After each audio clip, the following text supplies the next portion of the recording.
selamat datang dalam kuliah daring bersama saya Dudi Hartono. Kali ini kita berada dalam kelas perilaku konsumen. Kita akan membahas tentang proses belajar dengan teknik classical conditioning. Nah, apa itu proses belajar technical conditioning? Seperti biasa, jangan lupa subscribe dulu channel kuliah daring yang ada logo segitiga merahnya. Klik juga tanda lonceng agar mendapatkan informasi, notifikasi, share, dan like. Oke, terima kasih bagi yang sudah melakukannya. Yang lain ditunggu. Baik, kita akan bicara tentang proses belajar. Apa sih proses belajar? Gitu. Kenapa kita perlu mempelajari proses belajar? Karena ini adalah bagian yang penting dari kegiatan konsumen. Sebuah perilaku yang dilakukan konsumen baik secara sadar maupun tidak sadar. Kenapa kita harus mengerti atau mengetahui perilaku konsumen? Dalam hal ini kita harus mempelajari bagaimana proses belajar konsumen sehingga dia melakukan keputusan pembelian, gitu. Baik itu pembelian rasional maupun emosional. Kenapa? Karena konsumen yang kecewa karena konsumsi suatu produk atau jasa akan memiliki pengalaman yang buruk dan ketidakpuasan terhadap produk atau jasa itu. Nah, situasi inilah yang disebut proses belajar yang sedang berlangsung pada diri konsumen tersebut. Gitu. Ya, kita awali dengan definisi dari para ahli tentang apa sih proses belajar itu. Gitu. Solomon mengatakan bahwa belajar adalah perubahan perilaku yang relatif permanen yang diakibatkan oleh pengalaman. Jadi, yang di-highlight memberikan pengalaman empirik tadi. Pengalaman konsumen dengan sebuah produk yang tidak memuaskan, akan memberikan dampak pada perilaku dia selanjutnya.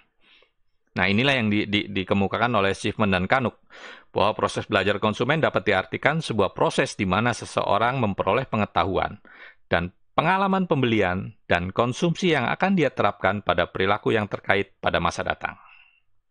Artinya, ketika konsumen sudah kecewa, perilaku pembeliannya sudah bisa kita duga, gitu. Pasti dia tidak akan mengulangi atau membeli produk yang sama tersebut, gitu. Ini kita lihat juga pada Engel, Blackwell, dan Minyard. Ketiganya menyebutkan bahwa belajar adalah suatu proses di mana pengalaman akan membawa kepada perubahan pengetahuan, sikap, atau perilaku. Nah, sama. Yang di-highlight adalah pengalaman. Gitu. Pengalaman kita menggunakan sebuah produk, melahirkan pengetahuan kita tentang produk tersebut, gitu. Melahirkan sikap kita atau perilaku kita terhadap produk tersebut. Akan gunakan lagi atau tidak. Pengalamannya mengecewakan atau memuaskan.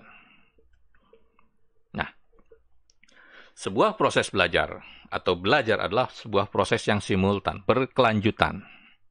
Seorang konsumen tidak akan pernah berhenti belajar. Seperti halnya manusia, kita semua tidak akan pernah berhenti belajar pada hakikatnya. Sampai ujung usia tentunya. Jadi, seorang konsumen akan menerima informasi setiap saat, kapan, dan dimanapun. Karena itu, ia akan selalu memperoleh pengetahuan baru dari membaca, melihat, mendengar, dan berpikir, dan bahkan dari pengalamannya itu sendiri. Nah, proses belajar inilah yang akan mempengaruhi apa yang akan diputuskannya, apa yang akan dibeli, dan apa yang akan dikonsumsi.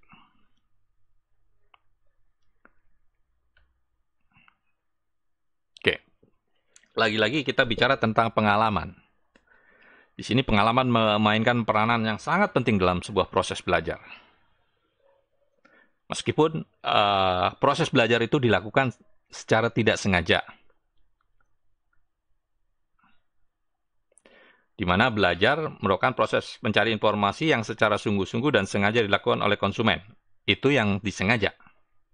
Intentional learning. Jadi kalau kita sengaja ingin pelajari atau mengetahui spek atau feature dari sebuah produk handphone yang baru, gitu. Kita cari informasinya di Di media, ulasannya, reviewnya bagaimana. Kita cari informasinya dari website atau alamat atau akun media sosial dari yang resmi, official dari produk tersebut. Nah, itu proses belajar yang disengaja. Sedangkan yang incidental atau yang tidak disengaja, contohnya yang paling sering kita temui adalah kita disuguhi produk baru, kita disuguhi untuk mencicipi makanan baru atau minuman yang baru di launching gitu di sebuah mall gitu.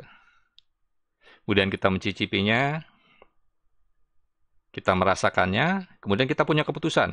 Apakah produk tersebut enak atau tidak, cocok atau tidak dengan lidah kita.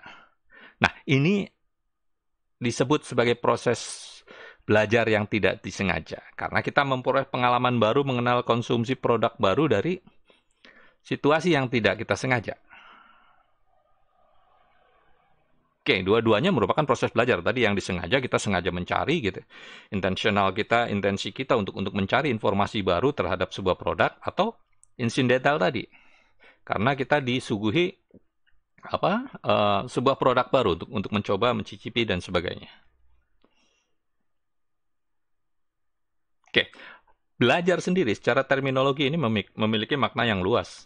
Seperti tadi saya sebutkan bahwa kita pada dasarnya sebagai manusia dari lahir sampai akhir hayat adalah sebuah proses pembelajaran secara terus-menerus gitu. Tapi secara sederhana dalam bahasa komunikasi pemasaran, belajar bisa diartikan asosiasi antara sebuah logo produk, jenama atau merek, dan sebuah respon dari konsumen. Umpamanya kita lihat logo McD gitu. Respon konsumen yang melihat logo McD seperti apa? Bandingkan dengan dia melihat logo KFC gitu. Atau logo Coca-Cola dengan logo Pepsi. Logo BMW dengan logo Mercy gitu. Asosiasi antara sebuah jenama tadi dengan respon konsumen tentu saja akan berbeda-beda gitu. Nah, itu proses yang secara sederhana. Tentu saja, bro, kalau kita belajar secara lebih luas ya, seperti halnya kita belajar di kelas, belajar tentang perilaku konsumen, namanya. Itu kan sesuatu yang lebih rumit karena kita bicara tentang pemahaman konsep dan sekaligus pemecahan masalah yang tidak sederhana. Baik, sekarang kita bicara tentang syarat proses belajar. Saya mengutip Shipman dan Kanuk lagi. Dan di sini ada Loudon dan Della Brita. Oke, keempat ahli ini mengatakan bahwa proses belajar bisa terjadi karena adanya 4 unsur yang mendorong. Yang pertama, motivasi. Kemudian isyarat atau cue. Yang ketiga, respon. Dan keempat, reinforcement atau pendorong atau penguatan. Oke, kita lihat satu-satu. Motivasi. Motivasi adalah daya dorong dalam diri konsumen. Motivasi muncul karena adanya kebutuhan. Umpamanya, kita termotivasi untuk membeli handphone yang baru. Kenapa? Karena kita butuh handphone itu untuk melakukan proses belajar mengajar. Karena situasi hari ini kita melakukan proses belajar mengajar secara jarak jauh. Pembelajaran jarak jauh, PJJ. Menggunakan Zoom, menggunakan Google Meet, dan sebagainya. Nah, motivasi itulah yang mendorong kita ingin memperoleh handphone baru. Kenapa? Karena agar mendukung proses belajar mengajar tadi. Agar speknya sesuai dengan kebutuhan kita. Bagaimana kita bisa mengikuti pembelajaran melalui Google Meet, bisa melakukan presentasi, bisa melakukan recording barangkali gitu dan sebagainya. Oke, yang kedua kemudian adalah isyarat atau cue. Munculnya motivasi tadi sebagai daya dorong bagi seorang konsumen untuk belajar. Mendapatkan stimulus yang mengarahkan motivasi tersebut. Stimulusnya apa? Iklan. Dalam bentuk brosur, umpamanya. Dalam bentuk iklan audiovisual. Tiba-tiba kita melihat iklan audiovisual di laman berita yang sedang kita baca, portal berita, atau kita lagi jalan tiba-tiba disodori katalog handphone baru gitu, seperti yang kebetulan kita sedang membutuhkan itu. Nah, isyarat tersebutlah yang akan mempengaruhi cara konsumen bereaksi terhadap sebuah motivasi. Baik iklannya, kemasannya, dan sebagainya. Iklannya tentu saja kemudian kita baca, konsumen baca gitu. Oke, speknya sama, harganya sesuai. Jadi kita akan membeli itu umpamanya. Nah, itu cue, isyarat. Kemudian respon. Respon adalah reaksi konsumen terhadap isyarat tadi. Seperti yang saya sudah uraikan sebelumnya bahwa ketika isyarat tersebut memenuhi menjadi solusi atas kebutuhan yang sedang kita hadapi. Handphone tadi. Harganya cocok, fitur-fiturnya cocok gitu. Modelnya oke. Nah, itu akan menimbulkan respon. Oke, kita beli atau tidak. Saya kira kalau semua sudah cocok ya,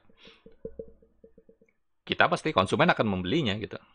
Kecuali tiba-tiba, oke semuanya cocok, harganya tidak cocok. Ada berpikir, menghitung-hitung ulang gitu. Nah, yang terakhir adalah reinforcement, faktor pendorong atau penguat.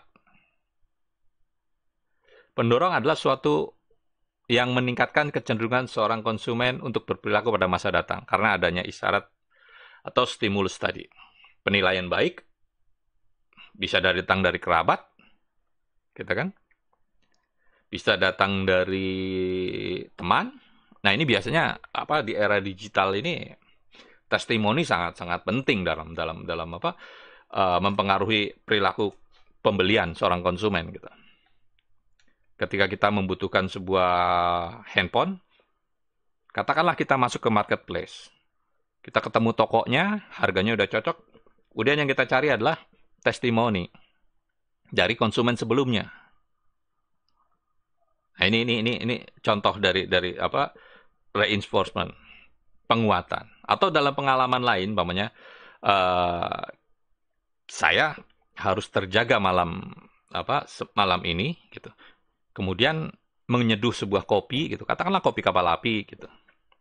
Kemudian setelah diminum ternyata menyegarkan dan tidak mengantuk gitu. Nah, ketika pada kesempatan lain saya membutuhkan diri untuk tetap terjaga gitu. Saya akan mengulangi untuk menyeduh dan meminum kopi dengan merek tersebut gitu. Nah, pengalaman minum kopi itulah yang kemudian disebut sebagai positive reinforcement.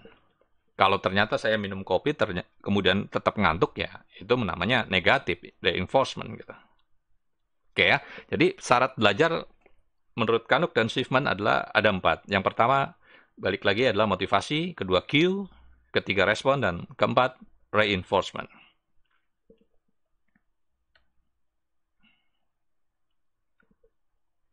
Oke, kemudian kita lihat dua kategori besar dalam proses belajar. Yang pertama adalah proses belajar kognitif. Cognitive approach. Yang kedua adalah proses belajar perilaku, behavioral approach. Oke, kita lihat. Proses belajar kognitif adalah proses belajar yang dicirikan oleh adanya perubahan pengetahuan yang menekankan kepada proses mental konsumen untuk mempelajari informasi tersebut. Jadi sifatnya memang penambahan pengetahuan. Proses belajar kognitif membahas bagaimana informasi ditransfer dan disimpan di memori jangka panjang manusia. Gitu. Jadi ketika kita membaca, melihat atau mendengar gitu tentang iklan atau tentang informasi terhadap sebuah produk, nah ini pada dasarnya adalah sebuah proses belajar kognitif karena adanya perubahan pengetahuan, adanya penambahan pengetahuan gitu. Sedangkan proses belajar perilaku adalah proses belajar yang terjadi ketika konsumen bereaksi terhadap lingkungannya atau stimulus luar. Mowen dan Minor mengartikan proses belajar perilaku sebagai sebuah proses di mana pengalaman dengan lingkungan akan menyebabkan perubahan perilaku yang relatif permanen.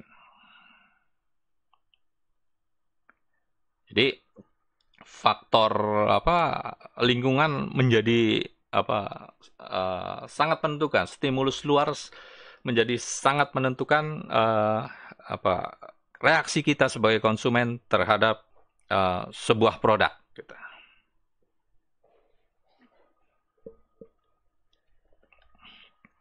Oke, kita masuk pada classical conditioning. Classical conditioning adalah suatu teori belajar yang mengutarakan bahwa makhluk hidup, baik manusia maupun binatang, adalah makhluk yang pasif yang bisa diajarkan perilaku tertentu melalui pengulangan, repetition, atau conditioning, pengkondisian. Jadi, seperti kanvas putih, katakanlah gitu. Bisa diwarnai, dicoret-coret, dibentuk seperti apa saja. Ini sifatnya adalah habituasi, penumbuhan kebiasaan. Jadi kira-kira kalau orang dari kecil dibiasakan untuk bangun jam 6, jam 6, jam 6 gitu. Begitu dia bangun lewat jam 6, ya dia akan gelisah gitu. Nah, proses belajar classical conditioning terjadi pada diri seorang konsumen ketika ia bisa membuat asosiasi antara stimulus yang datang pada dirinya dan bereaksi terhadap stimulus tersebut. Tadi contoh yang di atas. Bagaimana kita melihat konsumen melihat logo McD gitu dan reaksinya seperti apa dibandingkan umpamanya dengan melihat logo KFC, reaksinya seperti apa. Nah, tentang classical conditioning ini adalah sebuah kisah yang sangat fenomenal. Adalah percobaan yang dilakukan Ivan Pavlov, seorang psikolog Rusia. Ceritanya dia melakukan percobaan pada seekor anjing. Seekor anjing diperdengarkan bunyi bel, ting ding gitu. Kemudian setelah bel disodorkan sebuah piring berisi daging atau tulang gitu, didekatkan kepada hidung anjing tersebut. Reaksi yang terjadi adalah anjing tersebut mengeluarkan air liurnya. Nah, percobaan itu diulang, berulang-ulang sampai pada suatu saat ketika bel dibunyikan, anjing tersebut mengeluarkan air liurnya dengan sendirinya. Meskipun dia tidak disodorkan piring berisi daging atau tulang tersebut. Nah, dalam hal ini proses belajar classical conditioning telah terjadi pada anjing yang dimaksud. Kenapa? Karena dia bisa mengasosiasikan antara stimulus kedua, bel yang tidak menghasilkan respon atau air liur gitu dengan stimulus pertama, sepiring daging yang menghasilkan air liur. Jadi sebenarnya anjing itu keluar air liurnya setelah melihat daging, bukan mendengar bel gitu. Nah, tapi dalam proses belajar ini, ketika belnya diperdengarkan, justru dia mengeluarkan air liur tanpa harus melihat seonggok daging dan sebuah tulang gitu. Oke, dari percobaan Pavlov tersebut, ada beberapa terminologi yang harus kita pahami. Pertama, bunyi bel adalah conditioned stimulus, CS, yaitu suatu stimulus yang secara alamiah tidak menyebabkan anjing berliur atau stimulus yang netral. Ya, jadi, kalau ada anjing, kemudian kita perdengarkan bel gitu, ya, anjing nggak bereaksi mengeluarkan air liur. Berbeda dengan yang kedua, piring berisi daging adalah unconditioned stimulus, yaitu suatu stimulus yang bisa menghasilkan suatu respon, yaitu anjing dengan air liurnya. Nah, piring berisi daging tersebut yang disebut UCS atau UCS itu akan menyebabkan anjing berliur. Nah, ketika anjing berliur inilah disebut sebagai unconditioned response, UCR, UCR. Oke. Selanjutnya, karena anjing dikondisikan berulang-ulang dengan bel dan sepiring daging, maka bel tersebut atau CS tersebut, conditioned stimulus tersebut akan menyebabkan anjing berliur. Nah, anjing yang berliur karena mendengarkan bel disebut conditioned response atau CR. Oke ya. Nanti bisa diulang rekamannya. Oke, kita lihat pada contoh grafis yang saya buat. Stimulus tidak terkondisi adalah daging gitu. Kemudian stimulus terkondisi adalah bel gitu. Ketika bel pertama tentu tidak mengeluarkan air liur, tapi ketika bel, daging, air liur, bel, daging, air liur, sampai suatu saat bel, kemudian anjing mengeluarkan air liur. Nah, ini juga bisa kita terapkan pada situasi yang lain. Umpamanya uh, setiap pagi gitu, jam 7 lah katakan kita menonton sebuah acara berita gitu. Pada jam itu, pada acara berita itu, kemudian kita merasakan aroma makanan yang buat kita lapar gitu. Bukan kita ya harus makan gitu kan. Terus saja pada situasinya seperti itu. Nah, suatu ketika kita nonton berita pada jam 7 pagi tanpa kita mencium aroma makanan, rasa lapar itu akan tumbuh. Ini penerapan dari apa? Percobaannya Pavlov gitu. Oke, kemudian kita lihat bagaimana classical conditioning dan pemasaran atau komunikasi pemasaran. Dalam kehidupan sehari-hari, banyak hal yang bisa berfungsi sebagai unconditioned stimuli dan dimanfaatkan dalam komunikasi pemasaran. Apa itu? Pertama, musik. Bunyi-bunyian. Kenapa bunyi-bunyian? Kenapa musik? Karena musik bisa mempengaruhi perasaan dan emosi seseorang. Sehingga ketika orang tersebut memiliki perasaan nyaman, rileks, gitu, mendengarkan musik, gitu, akan menghasilkan respon tertentu. Nah, iklan televisi banyak memanfaatkan musik sebagai unconditioned stimuli atau stimulus yang tidak dikondisikan. Contohnya, ini iklan yang relatif baru masih diputar, Kang Sule dengan produk minuman jahe, minuman herbal gitu. Dia menggunakan musik, lagu yang cukup terkenal. Ini sebenarnya lagunya band Kus Plus, band legendaris. Judulnya Bujangan gitu, tapi dia modifikasi, liriknya diubah, disesuaikan dengan tujuan iklan tersebut. Gitu. Nah, ini bagaimana kemudian si pemasar menggunakan musik sebagai tadi unconditioned stimuli tadi gitu.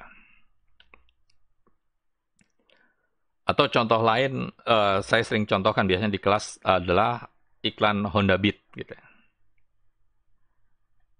Ini iklan Honda Beat yang hidupku adalah musik, musik adalah diriku. Nah, ini orang akan yang senang dengan musik tersebut akan merasa nyaman, diharapkan kemudian akan menghasilkan respon yang diharapkan oleh si pembuat iklan. Oke, selain musik kemudian juga gambar gitu. Image. Gambar yang indah, pemandangan, termasuk selebriti di sini. Atau sign tracking. Sign tracking ini misalnya sebuah toko memajang display bahwa bisa melakukan pembelian menggunakan GoPay gitu. Bisa melakukan pembelian menggunakan Dana, bisa menggunakan debit, kartu kredit dan sebagainya. Atau tadi sosok selebriti gitu. Bagi kita yang suka dengan selebriti itu ya akan terdorong untuk menggunakan produk yang sama yang digunakan oleh selebriti tersebut, diiklankan oleh selebriti. Begitupun ketika konsumen melihat tadi sign tracking tadi, display bahwa toko tersebut bisa menggunakan kartu kredit, GoPay dan sebagainya. Oke, kita lihat langsung aplikasinya pada iklan. Bagaimana classical conditioning diterapkan pada periklanan. Ada 3 konsep utama yang diturunkan dari proses belajar classical conditioning. Yang pertama adalah pengulangan tadi, repetition. Yang kedua, general stimuli, stimulus yang digeneralisasi. Dan yang ketiga adalah diskriminasi stimulus. Oke, kita lihat repetisi atau pengulangan. Ini adalah proses penyampaian pesan kepada konsumen yang dilakukan berulang-ulang dengan frekuensi yang berkali-kali. Ini standar dilakukan oleh iklan-iklan di televisi gitu. Biasanya iklan baru akan melakukan pengulangan dalam sehari berapa kali dalam sebuah program acara aja. iklan itu akan muncul dalam beberapa kali. Dari satu commercial break pertama, commercial break kedua, commercial break ketiga, mungkin ada terus. Atau jangan-jangan dalam satu commercial break muncul 2-3 kali. Durasinya pun bisa panjang, bisa 1 menit, umpamanya, gitu. Atau setengah menit, 30 menit. Atau seperempat menit, 15 detik, 30 detik, gitu. Nah, pengulangan iklan akan meningkatkan hubungan erat antara conditioned stimuli dan unconditioned stimuli. Sehingga konsumen lebih mudah membuat asosiasi antara stimuli yang disampaikan dalam iklan tersebut. Gitu. Umpamanya, ya seringkali kita melihat iklan ketika kita sedang tidak membutuhkan produk tersebut. Umpamanya obat sakit perut. Gitu. Ketika kita nonton, ya kita tidak sedang sakit perut. Gitu. Tapi tiba-tiba ketika kita sakit perut, nah kita kemudian teringat dengan iklan tadi. Nah, ada asosiasi di sini dengan antara tanda yang disampaikan dalam iklan dengan respon konsumen. Oke, generalisasi stimulus adalah sebuah kemampuan konsumen untuk bereaksi terhadap stimulus yang relatif berbeda. Dia akan mengaitkan antar stimulus satu dengan yang lainnya, sehingga bisa membuat kesimpulan atau generalisasi dari stimulus tersebut. Contohnya, saya contohkan di sini adalah produk mie instan, mie sedap. Gitu. Ketika mie sedap, awalnya tentu saja membuat mie kemasan gitu dalam bungkus, kemudian muncul mie dalam bentuk cup.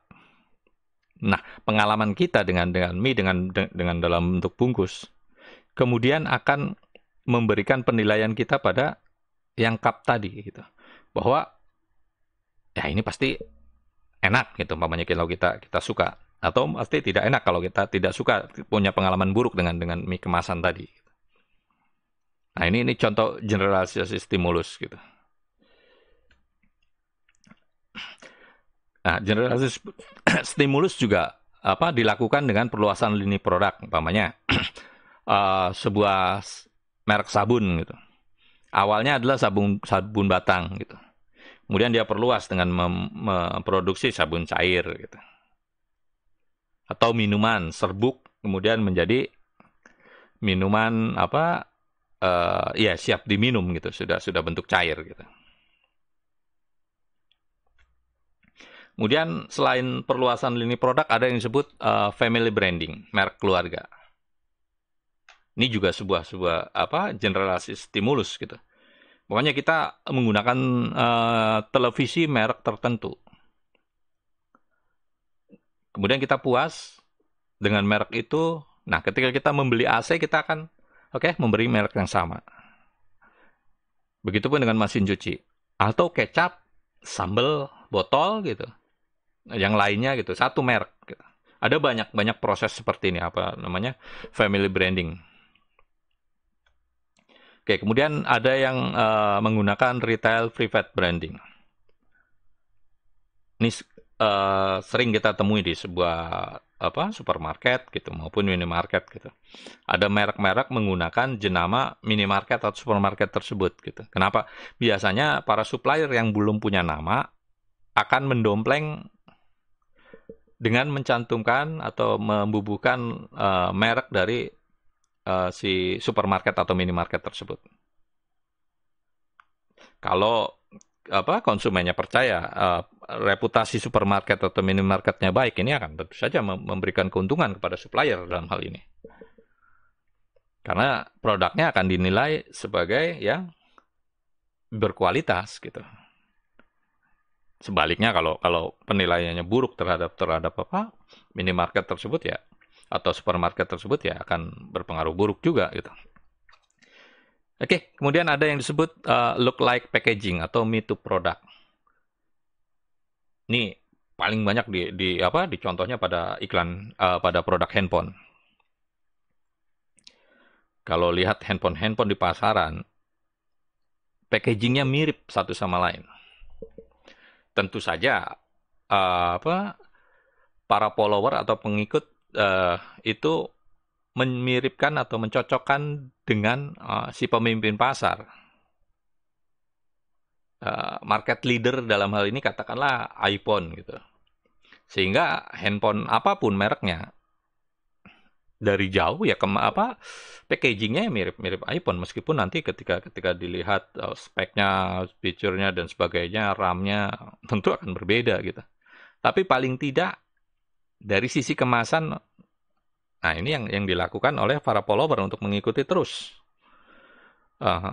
apa yang dilakukan oleh market leader, sehingga market leader selalu berinovasi untuk menciptakan sesuatu yang baru agar terlihat berbeda tentu saja. Oke, berikutnya adalah similar name. Ini banyak produk yang melakukan ini gitu. Menggunakan jenama yang mirip-mirip gitu. Tentu saja, kesamaan tersebut diharapkan bisa membuat konsumen menarik asosiasi kualitas antara dua produk tersebut. Adalah, kalian pasti sering menemukan produk-produk dengan nama-nama yang mirip. Oke, saya minum dulu.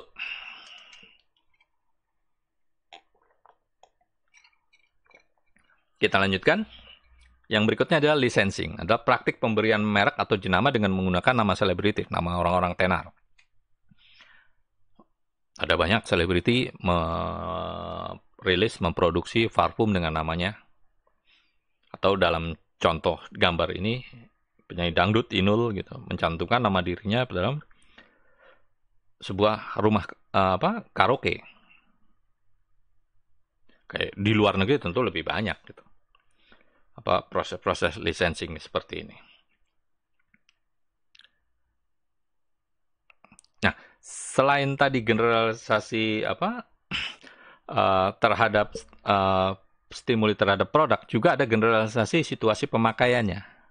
Jadi bagaimana para pemasar berusaha membuat citra positif dari mereknya yang sudah terkenal dapat diasosiasikan dengan produk-produk yang baru melalui perluasan lini produk. Tadi contohnya kalau kita sudah percaya dengan merek tertentu, kita sudah lama menggunakan televisi dengan merek tertentu. Nah, ketika kita ingin membeli AC, kita akan menyamakan mereknya karena oke, TV saya berkualitas, kuat kan dengan merek itu. Tentu berpikir bahwa AC pun akan punya kualitas yang sama. Mesin cuci pun akan memiliki kualitas yang sama juga gitu. Oke, contohnya adalah ya tadi kopi gitu. Kopi itu memang minuman laki-laki awalnya gitu kan. Kemudian diasosiasikan bahwa perempuan juga bisa, atau di sini adalah iklan Vatigon, tablet suplemen laki-laki yang kemudian diperluas juga baik untuk dikonsumsi perempuan. Atau sabun pembersih muka yang notabene adalah produk-produk domestik perempuan awalnya gitu. Tapi kemudian iklan meyakinkan konsumen bahwa laki-laki juga bisa menggunakan itu gitu dengan merek tersebut. Nah, tadi generalisasi stimuli. Sekarang kita bicara tentang diskriminasi stimuli. Ini tentunya berbeda atau lawan kata, kebalikan dari yang tadi. Kalau yang tadi adalah generalisasi stimulus adalah konsumen diharapkan mengambil kesimpulan yang sama dari stimulus yang relatif berbeda. Nah, sekarang justru sebaliknya. Konsumen diharapkan bisa mengambil kesimpulan berbeda dengan stimulus yang mirip dengan yang lain. Ketika konsumen bisa membedakan berbagai stimulus yang mirip, maka konsumen tersebut telah melakukan proses pelajaran di sini, classical conditioning lagi. Nah, biasanya pemimpin pasar, katakanlah tadi produk handphone Apple gitu, ingin selalu dilihat berbeda dengan para kompetitornya. Sehingga dia akan melakukan diferensiasi produk dari produk-produk kompetitor. Jadi, positioning suatu produk adalah image atau citra atau persepsi yang dimiliki konsumen terhadap produk tersebut. Saya ambil contoh adalah Vegeta. Vegeta adalah merek sebuah produk suplemen minuman dalam bentuk bubuk gitu. Kemudian Vegeta memberikan positioning diferensiasi produknya dengan membubuhkan kata sebagai minuman kesehatan berserat tinggi. Ini agar membedakan dari kompetitornya. Nah, kita lihat lagi diferensiasi yang dilakukan oleh minuman sejenis fiber gitu. Dia tidak saja melakukan diferensiasi dengan mengatakan suplemen berserat tinggi seperti halnya Vegeta tadi, tapi juga dia membuat diferensiasi dengan mengatakan bahwa minumannya mengandung teh hijau gitu. Ada manfaat lain yang ditawarkan oleh merek ini. Oke. Itu saja dari pembelajaran classical conditioning. Kita nanti akan masuk pada pembelajaran proses belajar berikutnya, pembelajaran instrumental conditioning. Oke, terima kasih. Jangan lupa subscribe, like, dan centang tanda lonceng. Sampai jumpa pada kelas berikutnya.